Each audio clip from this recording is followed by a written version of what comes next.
আচ্ছা, নতুন একটা আইডিয়ার কথা আপনাদের সাথে শেয়ার করি। এটা আপনি দার্শনিক মতবাদ কিংবা বৈজ্ঞানিক মতবাদ যেকোনোটাই বলতে পারেন। তো কথাটা হচ্ছে এরকম যে আমরা যখন আ বর্তমানে কোনো কাজ করি, সেই কাজটার উপর বেসড করে ভবিষ্যতের কোনো কিছু একটা হয়। আ কিংবা আমরা জানি যে সময় হচ্ছে প্রবাহমান। তার মানে আ ১ম এ অতীত, তারপর বর্তমান এবং ভবিষ্যৎ। অতীত থেকে বর্তমানের দিকে এগিয়েছে। এবার বর্তমান থেকে ভবিষ্যতের দিকে এগোবে।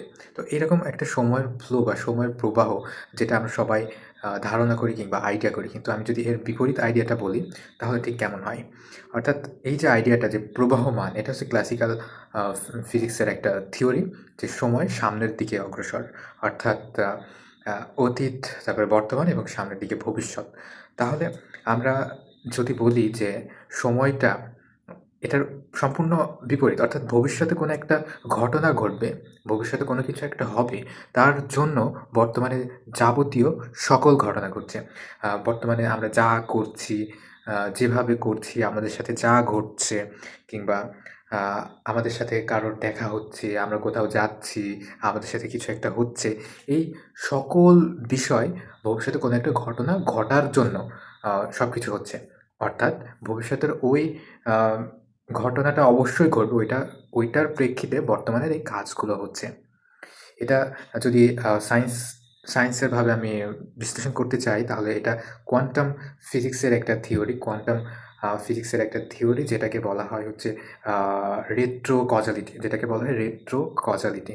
অর্থাৎ ১ম এ কারণ এবং ১ম এ ফলাফল এবং তার প্রেক্ষিতে কারণ। এটা ঠিক এরকম যে কোনো একটা আ নির্দিষ্ট বিষয় আমাদের জন্য সেট হয়ে গেছে এবং তারই প্রেক্ষিতে আমরা সবাই চলছি। আমরা সকল কাজ করছি, আমাদের সাথে সবকিছু ঘটছে। যাবতীয় সবকিছু। আ আচ্ছা, যদি না বুঝে থাকেন এটা, তাহলে আরেকটু সহজ করে বোঝাই। মনে করেন আপনি এখন স্টুডেন্ট কিংবা আপনি পড়াশোনা প্রায় আপনার শেষের দিকে। আপনি আপনার ভবিষ্যতে একটা পেশা নির্ধারিত হয়ে আছে যে আপনি হয়তো একটা টিচার হবেন। তো বর্তমানে আপনার সাথে যা কিছু ঘটবে সবকিছু ওই টিচার হওয়ার জন্যই আ ঘটবে। কিংবা আপনি ভবিষ্যতে যেটা হবেন, যেটা আপনার জন্য নির্ধারিত, আপনার সাথে সবকিছু সেরকমই ঘটবে। আ যার ফলে আপনার সাথে আল্টিমেটলি সেটাই ঘটবে, যেটা ভবিষ্যতের জন্য নির্ধারিত। তাহলে এটা যদি ইসলামিক দৃষ্টিকোণ থেকে আমরা ব্যাখ্যা করার চেষ্টা করি, তাহলে আপনারা সবাই জানেন যে ভাগ্য বা তাকদির এটা নির্ধারিত হয়ে আছে। তাকদির আমাদের জন্য একটা নির্ধারণ করা রয়েছে। তো ভবিষ্যতে ওইটাই ঘটবেই এবং আমরা বর্তমানে আল্টিমেটলি আমাদের সাথে যা ঘটছে, আমরা যে সকল সিচুয়েশন এর ভেতরে আছি, আমরা আ যে সকল আ কাজ করছি, সবকিছু ভবিষ্যতের ওই আ কারণটার জন্য বা ভবিষ্যতের ওই অ্যাচিভমেন্টটার জন্য আমরা সে সকল কিছু করছি। অর্থাৎ ভবিষ্যতে ওইটা পাবো বলেই আমরা এখন সে সকল কাজগুলো করছি। তাহলে এটার ইসলামিক দৃষ্টিকোণ এটাই যে ভাগ্য আগের থেকে নির্ধারিত এবং আমরা চলছি এবং আল্টিমেটলি আমরা সেটাই পাবো যেটা আমাদের ভাগ্যে আ নির্ধারিত।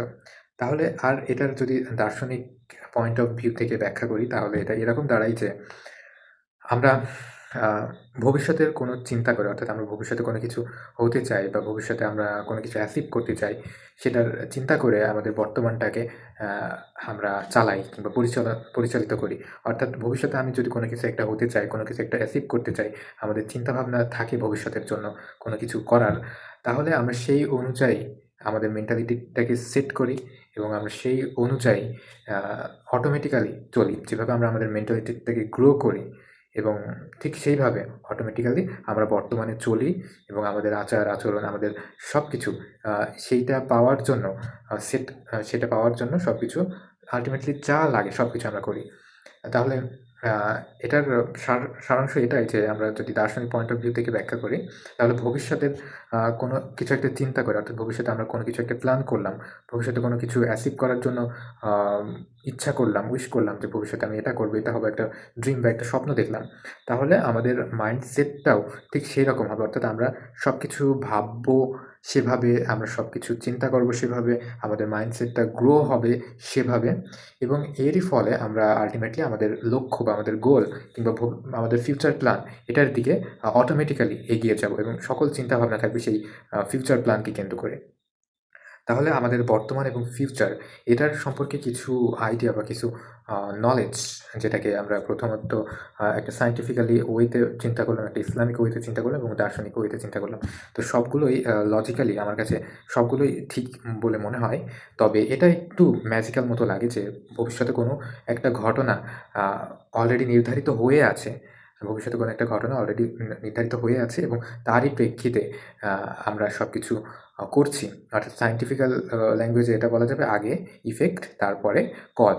যেখানে আগে কজ হওয়ার কথা ছিল তারপরে ইফেক্ট হওয়ার কথা ছিল। অর্থাৎ আগে কারণ হওয়ার কথা ছিল এবং তারপর ফলাফল হওয়ার কথা ছিল। কিন্তু এখানে ফলাফল অলরেডি ফলাফল অলরেডি সেট কিংবা ফলাফল অলরেডি নির্ধারিত এবং এর কাজ এখন হচ্ছে।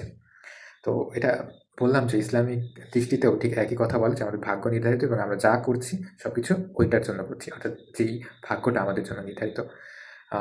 তাহলে এই যে সায়েন্টিফিক্যালি যেটা বললাম সেটা এখনো প্রুভেন না, এখনো এটা প্রুভ হয়নি কোয়ান্টাম ফিজিক্সে। তবে এরকম একটা ধারণা, এরকম একটা তথ্য প্রচলিত আছে বিজ্ঞানীদের ভেতরে, যেটাকে গবেষণা করা হচ্ছে এবং প্রমাণ করার চেষ্টা করা হচ্ছে।